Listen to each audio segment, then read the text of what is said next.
अस्सलाम वालेकुम नाज़रीन इकराम, रोशनी लाइट चैनल की तरफ से आप सबको खुशामदीद। नाज़रीन इकराम, मेरी आज की video Kudus Fatihi Salahuddin Ayyubi drama series के बारे में है और आज की इस वीडियो में इसकी किस्त नंबर 31 का रिव्यू होगा और वीडियो के दरमियान आने वाले वाक़यात पर भी साथ के साथ बात होती जाएगी। तो शुक्र है नाज़रीन इकराम, कैमरे कोनक ने इस बार किस्त 2 घंटे 10 मिनट से ज़्यादा लंबी नहीं की। एक तो 3-3 घंटे लंबी किस्त एक बार ही देख लेना बहुत मुश्किल था और अगर कई किस्तों में किस्त देखें तो वाक़यात का सही हिसाब किताब जहन में बन ही नहीं पाता था। दूसरा मसला ये था कि 3-3 घंटे की किस्तें दिखाने में वाक़यात भी फिर ढेर सारे दिखाने पड़ते हैं, तो हमें यही डर था कि कहीं ऐसा ना हो कैमरे कोनर का शौक अच्छी किस्तें दिखाने का चंद एपिसोड्स में ही पूरा हो जाए और फिर इनके पास दिखाने के लिए कुछ ना हो तो अब की बार इस सीजन में वो सलाहुद्दीन अय्यूबी को सहराओं में दौड़ाना शुरू कर दें। तो अगर वो किस्त की मुनासिब लंबाई रखें और तमाम सीजन तारीख के हिसाब से चलाएं तब भी इनके पास वाक़यात की कमी नहीं होगी, क्योंकि सलाहुद्दीन अय्यूबी की तारीख बहुत रिच है और हैरत अंगेज वाक़यात से भरी हुई है। तो बहरहाल इस बार किस्त की लेंथ मुनासिब थी और एक तारीखी रिदम के साथ चलती रही, इसलिए इस बार की किस्त की रेटिंग भी अच्छी आई है और अगर ड्रामा इसी हिसाब से चलता रहा तो इसकी रेटिंग मजीद बढ़ सकती है, क्योंकि पीर के दिन सलाहुद्दीन अय्यूबी ड्रामे के लिए कोई ज़्यादा पावरफुल ड्रामा मुकाबले के लिए मौजूद नहीं है। ओवरऑल अगर इस किस्त को देखा जाए तो नए सीजन की ये तीसरी किस्त पिछली 2 किस्तों से ज़रा स्लो थी, लेकिन सिनेमाटोग्राफी अभी भी टॉप पर है और मुख्तलिफ किरदारों की मेजर और माइनर स्टोरीज बड़े अच्छे तरीके से चल रही हैं। और शुक्र है कि अब इस सीजन में इसे कोई टॉम एंड जेरी शो की तरह नहीं दिखाया जा रहा, इसलिए बड़े बड़े किरदार जो आपस में एक दूसरे के खिलाफ हैं तो वो तकरीबन हर किस्त में एक दूसरे के आमने सामने नहीं आते।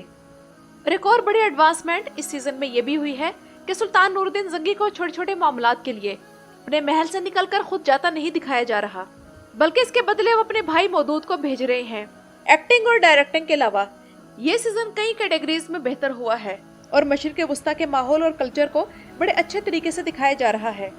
कारतगीन हस्ब मामूल एक फनी किरदार रहा और वो सीन जिसमें शाहवार सुल्तान नूरुद्दीन जंगी और शेर को की इंसल्ट करने की कोशिश करता है तो उसमें भी कारतगीन का फोकस खाना पीना ही रहा, लेकिन शेर को इस सीजन में एक बिल्कुल नई फॉर्म के साथ सामने आए हैं और इनका एटीट्यूड हर लिहाज से बेहतरीन है।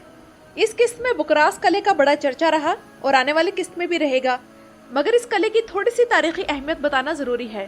ताकि आप लोगों को मालूम हो कि सलाहुद्दीन अय्यूबी ड्रामे की तारीख में इस कले पर इतना फोकस क्यों किया जा रहा है। तो नाज़रीन इकराम, बुकरास कला शाम में अंताकिया के करीब वाक़ था। इसकी तारीखी और दिफाई अहमियत बहुत ज्यादा थी क्योंकि ये कला एक पहाड़ पर था और इसके बुलंद मकाम की वजह से आस पास के इलाकों की बेहतरीन निगरानी इस कले के जरिए होती थी।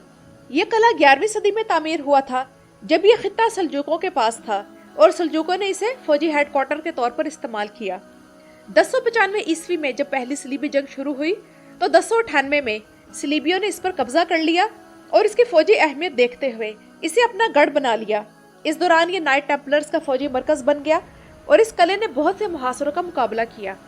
1187 ईस्वी में जब सलाहुद्दीन अय्यूबी ने सलीबियों के खिलाफ फतह हासिल की तो 1188 में उन्होंने बुकरास कले पर कब्जा कर लिया। इस तरह ये कला दूसरी बार मुसलमानों के हाथ में आ गया। सलाहुद्दीन अय्यूबी के दौर के दौरान इस कले की मुरम्मत की गई और मुस्तकबिल के किसी भी हमले का मुकाबला करने के लिए इसे मजीद मजबूत बनाया गया और इस कले ने सलाहुद्दीन अय्यूबी की सल्तनत की फौजी हिकमत अमली में अहम किरदार अदा किया। लेकिन सलाहुद्दीन अय्यूबी के दुनिया से जाने के बाद जैसे जैसे अय्यूबी सल्तनत कमजोर होती गई तो ये कला एक बार फिर से नाइट टेम्पलर्स के हाथ में चला गया। बुकरास कला इसके बाद ममलूकों के जेर कब्जा भी रहा और फिर जब उस्मानियों ने शाम पर कब्जा किया तब बुकरास कला उस्मानियों के अंडर चला गया, जबकि आज बुकरास कला एक तारीखी यादगार के तौर पर महफूज है और ये कला आज भी इस्लामी फतुहात, सलीबी जंगों और मुख्तलिफ ज़मानों और सल्तनतों की तब्दीली के गवाह के तौर पर खड़ा है। तो जैसा कि सुल्तान नूरुद्दीन जंगी ने तहिया कर लिया है कि वो किंग अमालर को सबक सिखाएंगे और इसी मकसद के लिए उन्होंने यारोकी की बुकरास कले पर हमले की तजवीज़ मंजूर कर ली, तो ये मुहिम ऐसे खतरनाक मौके पर शुरू की गई है जब सलाहुद्दीन अय्यूबी और बैलियन कले के अंदर हैं। और किस्त के आखिर में बैलियन सलाहुद्दीन अय्यूबी से यही सवाल करता है कि क्या ये हमला तुमने करवाया है। इससे साफ जाहिर है कि लॉर्ड जियोम ने बैलियन के दिल में सलाहुद्दीन अय्यूबी के खिलाफ शक का जो बीज बोया है वो फूट पड़ा है और इनकी दोस्ती बज़ाहिर अब अगली किस्त से खत्म होने वाली है। लेकिन अगली किस्त का ट्रेलर देखने से यही लगता है कि सलाहुद्दीन अय्यूबी कले से बाहर आकर इस मुहासरे को खत्म करवा देंगे और सुल्तान नूरुद्दीन जंगी की फौजों को वापस जाने पर मजबूर कर देंगे। लेकिन ड्रामे में सलाहुद्दीन अय्यूबी और बैलियन की जिस तरह दोस्ती दिखाई जा रही है ये तारीखी हकायक के खिलाफ है। तारीख के मुताबिक ये दोनों एक दूसरे के दोस्त नहीं थे लेकिन अगर ड्रामे की कहानी के हिसाब से देखा जाए तो ये बड़ी अफसोसनाक सूरत हाल होगी अगर इनकी दोस्ती एक गलत फहमी की वजह से खत्म हो जाए। और नाज़रीन इकराम, पिछली किस्त में ये बात बड़ी अजीब सी लगी कि सलाहुद्दीन अय्यूबी अपनी तस्वीर बनवाने के लिए मुसव्विर के सामने बैठ गए। सलाहुद्दीन अय्यूबी एक मुत्तकी और परहेजगार आदमी थे। इन्हें क्या पता था कि कल को मुस्तकबिल में इलेक्ट्रॉनिक मीडिया के दौर में तुर्की के ड्रामों के एक प्रोड्यूसर एमरे कोन्नक के हत्थे चढ़ जाएंगे, जो कभी सलाहुद्दीन अय्यूबी को सुरैया के ख्वाबों में गुम दिखाएगा और कभी शमसा खातून के ख्यालों में खोया हुआ, और कभी इन्हें एक मुसव्विर के सामने बिठाकर इनकी पोर्ट्रेट बनवाएगा।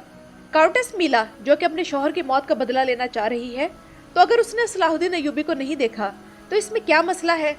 हुनरमंद मुसव्विर तो किसी शख्स को देखकर ही उनकी तस्वीर बना सकता है, इन्हें सामने बिठाने की जरूरत नहीं थी। या फिर कोई ऐसा सिनेरियो बना दिया जाता कि काउंटेस मीला को सलाहुद्दीन अय्यूबी दूर से ही दिखा दिया जाता। उधर शाहवार ने दोबारा से गौहर को अपना वजीर बना लिया है और ये वजीर आते साथ ही फितने की वजह बन गया है। कहानी अब उसी तरफ जा रही है कि शाहवार ने जंगियों को सोना देना है, लेकिन खजाना खाली है। अब उसे जिस तरीके से भी सोना मिले वो लेने की कोशिश करेगा, और ऐसा लगता है कि आने वाली किस्तों में ये सोना कई बड़ी ताकतों के दरमियान फुटबॉल बन जाएगा, यानी कि हर कोई इसे लेने की कोशिश करेगा। उधर गाय डिलूजिनान काफी नेगेटिव किरदार निकला है कि वो किस तरह ताकत हासिल करने के लिए प्लानिंग कर रहा है, और अब इसी मकसद के लिए उसने विलियम, जो कि किंग अमालरिक का खुफिया पॉलिसी मेकर है, उसके साथ मिलकर रेनाल्ड डी चैटियन को जेल से रिहा करवा दिया है। अब यहाँ बेलियन और रेनाल्ड डी चैटियन का आपस में टाकरा शुरू होगा, क्योंकि बेलियन को ह्यू की मौत और आखिरी ख्वाहिश का इल्म हो चुका है, और इन दोनों का आने वाला क्लैश सलाहुद्दीन अय्यूबी की किस्तों को मजीद दिलचस्प बनाएगा।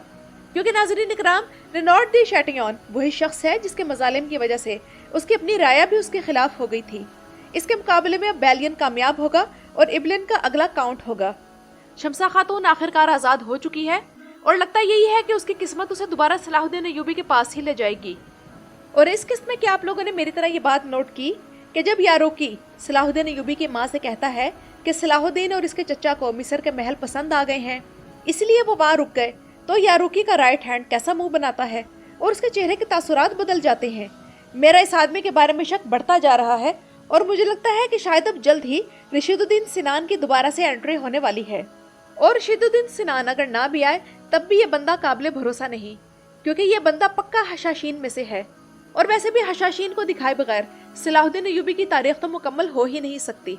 रशीदुद्दीन सिनान के सलाहुद्दीन अय्यूबी में दोबारा आने के बारे में आप लोगों की क्या राय है, मुझे कमेंट्स में जरूर बताइएगा। मेरी आज की वीडियो देखने का शुक्रिया।